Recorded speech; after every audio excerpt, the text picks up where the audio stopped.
Prince Georgians, I do want to say thank you to County Executive Alsobrooks, Senator-elect Alsobrooks, for her service and her unwavering dedication and commitment to Prince George's County. Her vision and her commitment has truly changed our community, leaving a lasting legacy of progress and opportunity for all Prince Georgians. I have known Senator-elect Alsobrooks since law school. We attended University of Maryland Law School together, and then we went on to the state's attorney's office. We were there and served together, and then the county executive office.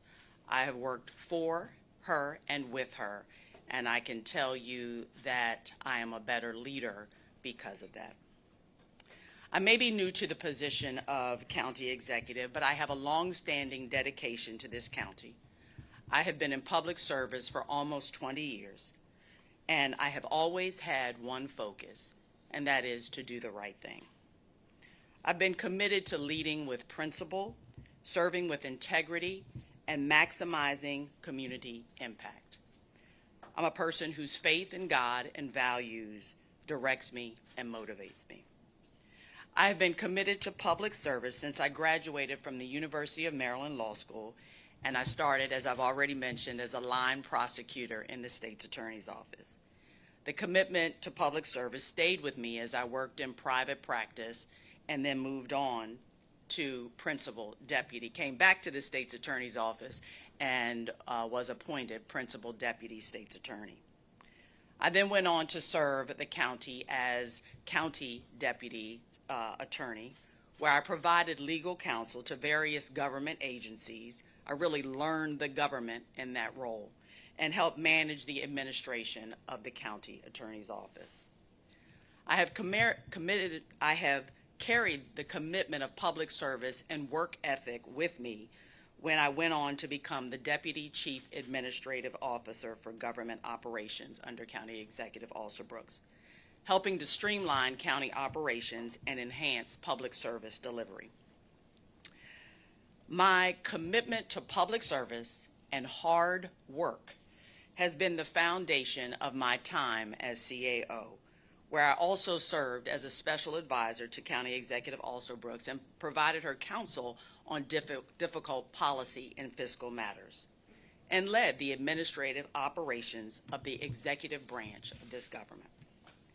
As CAO, I have been fortunate to collaborate with very talented leaders in this government who were also dedicated to a stronger Prince George's County.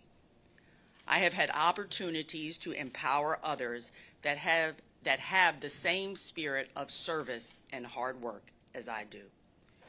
Bringing together people with shared goals has kept our community grounded through very challenging times like the COVID-19 pandemic.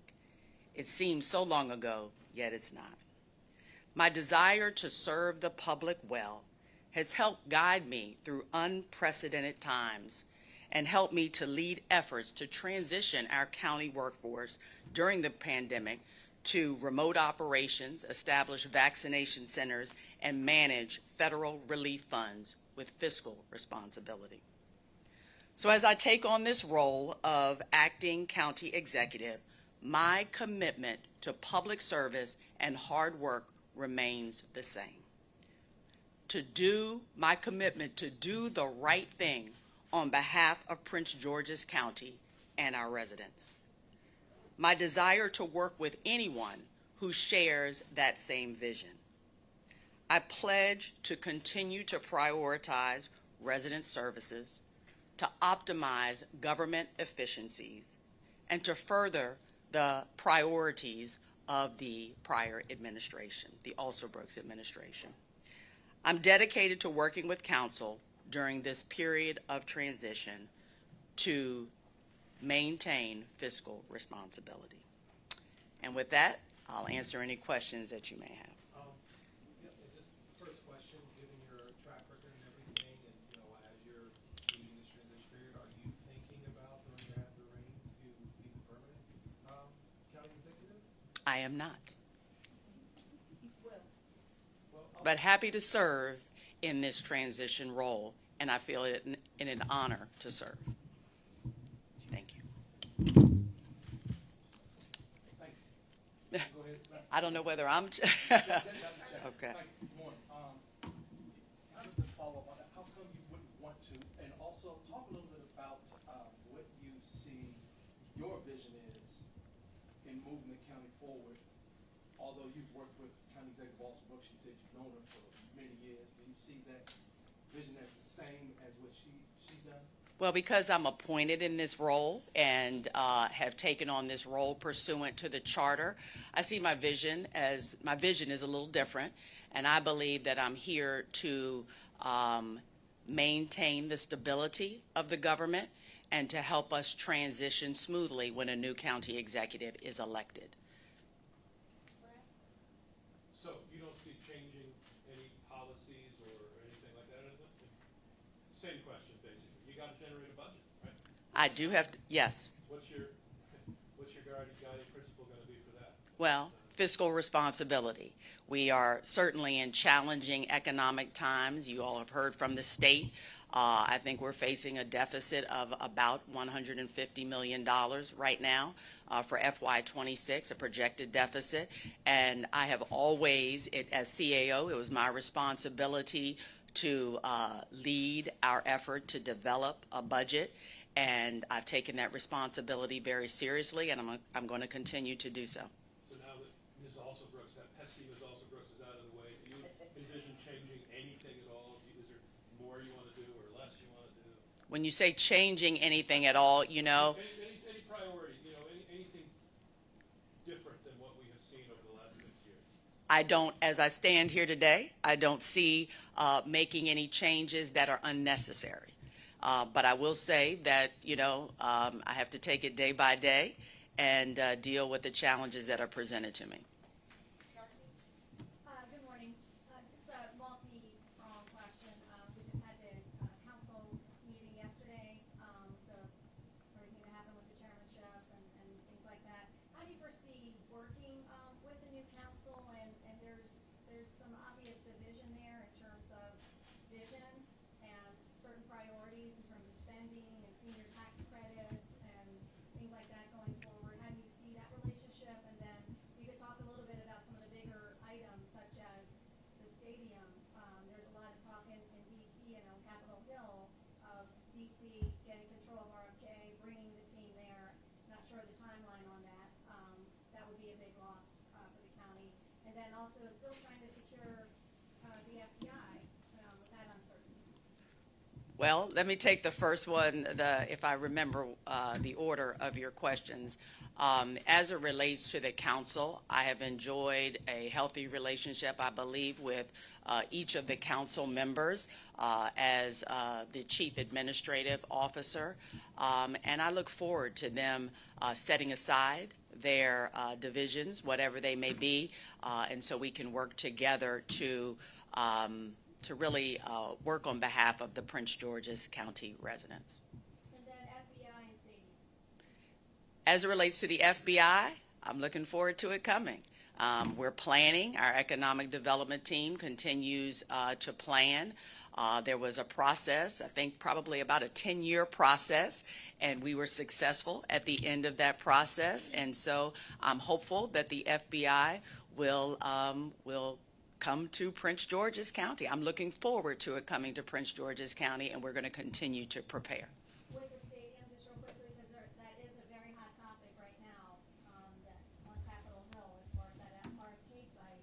Obviously, the ownership really want possibly moving the team, and that is something that could happen. I don't know, but obviously, Angela Alsobrooks in working with the governor and others, has made it clear that obviously they want the team to stay.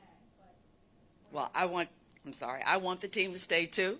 I am a lifelong Prince Georgian, grew up rooting for the Commanders, have been in stadium in the District of Columbia as well as certainly our stadium here. I think we have the better site. I think that we can provide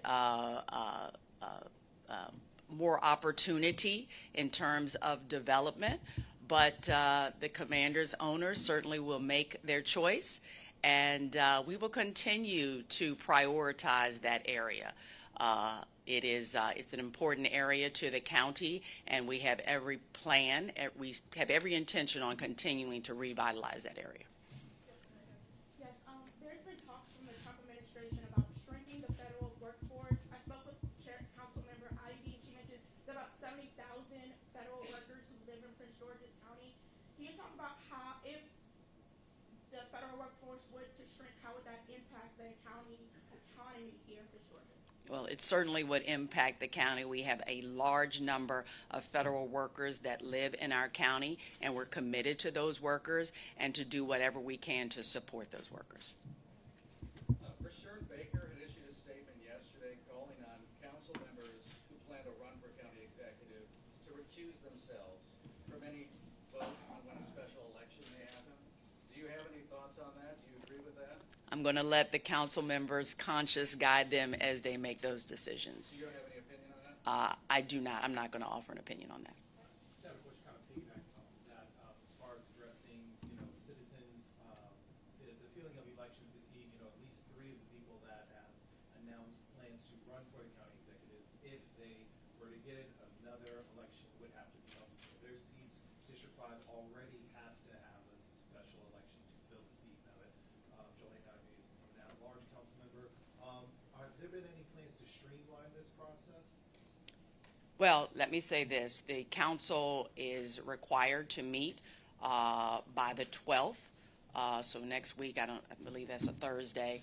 They're required to meet to talk about the special elections, and I expect that they will talk about streamlining the processes. There was also some stuff talk about, maybe just doing mail-in ballots instead of, actually having people come to polls. Like, do you know if there have been any movement forward on any of those kinds of approaches? I know that our local board of elections and the state are collaborating and working through whatever process that they believe will be most efficient, and they certainly will be having conversations with council and recommending a process. Given all of this, the council uncertainty, the special elections that are coming, you have been appointed. What do you say to the citizens of this county about how things will be operating over the next minimum 6 months, probably? Well, what I will say is, as I've said before, I'm not new to government. I certainly am not new to public service, and I plan on continuing to work hard, as I've done throughout my career, to support the citizens, to support the residents and the visitors to Prince George's County. And so I ask you to have confidence in me as we move forward together.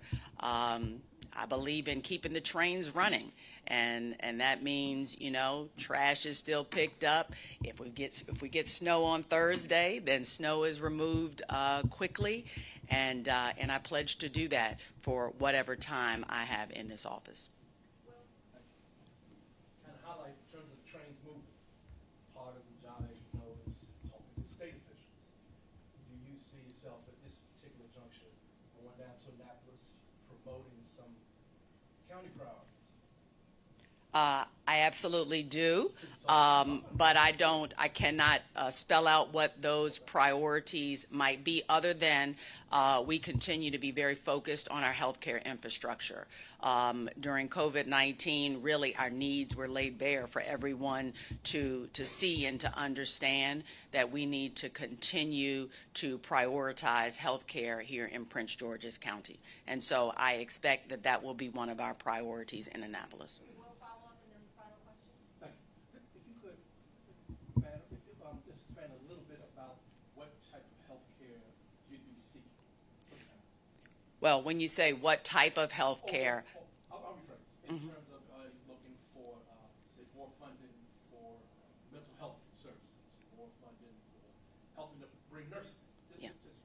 Absolutely more funding. I believe that Prince George's in the past has been underfunded as it relates to health care. But with that being said, our residents deserve primary care. to be able to go see a doctor that is in Prince George's County and to not have to travel to other counties to have their needs serviced and their needs met. You know, we've got some needs that we want to partner with our hospitals on. I think just certainly behavioral health is an issue in the county, not unlike other counties, and so we continue to build on. We want to continue to build on that system. We've opened a crisis stabilization center not too long ago, and so we want to make sure that that center is operating efficiently. But that's not the only center that we need in Prince George's County. There are lots of needs. But we'll be getting together. It's my third day, although I'm familiar with government. Certainly, we'll be getting together over the next couple of weeks to prepare for Annapolis and what our specific ask will be. Final question, Darcy. Okay, so any idea how long, because there's all kind of projections in terms of how long this process is going to take, and what's next for you? Once you do this job, what would be next for you, and do you have any aspirations for elected office? In terms of the process, again, the council is going to make that determination, but I suspect it will be somewhere between 4 to 6 months, maybe closer to 6 months. But again, the council will make that determination. They're required to do so under the law. And as it relates to the future, look, I'm focused right now on today. Again, third day in, I want to do this job well, right? I want to handle this transition well. The people deserve it, and they deserve my focus. All right, thank you very much. Thank you.